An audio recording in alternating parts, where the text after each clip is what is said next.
విష్ణు స్వరూపంగా భావించే సాలగ్రామాలను ఏ కీటకం చెక్కుతుందో మీకు తెలుసా? వజ్రకీటి అనే కీటకం ఈ సాలగ్రామాలను చెక్కుతుందండి. అసలు ఈ సాలగ్రామాలు అనేవి రెండు రకాలుగా ఉంటాయి. ఒకటి శివ సాలగ్రామాలు, రెండు విష్ణు సాలగ్రామాలు. చాలామంది శివ సాలగ్రామాలు ఏంటబ్బా అనుకుంటారేమో. శివ సాలగ్రామాలు అంటే శివలింగాకారంలో ఉన్నవన్నీ అవి శివ సాలగ్రామాలేనండి.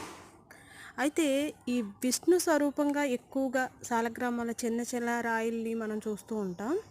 ఇవి గండకీ నదిలో దొరుకుతాయండి. ఆ గండకీ నదిలో ఈ వజ్రకీటి అనే ఒక కీటకం వీటిని చెక్కుతూ ఉంటుంది.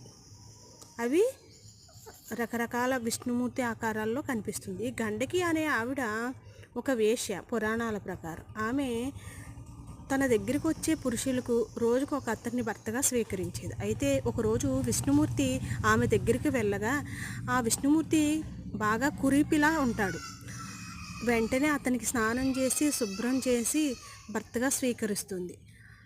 అప్పుడు విష్ణుమూర్తి ప్రత్యక్షమై నీకు ఏమి వరం కావాలో కోరుకు అని ఆ గండకిని అడుగుతాడు. అప్పుడు ఆమె నేను నీకు తల్లిగా అవ్వాలి అని కోరుకుంటుంది. అంటే విష్ణుమూర్తిని కొడుకుగా పొందాలని కోరుకుంటుంది. అప్పుడు విష్ణుమూర్తి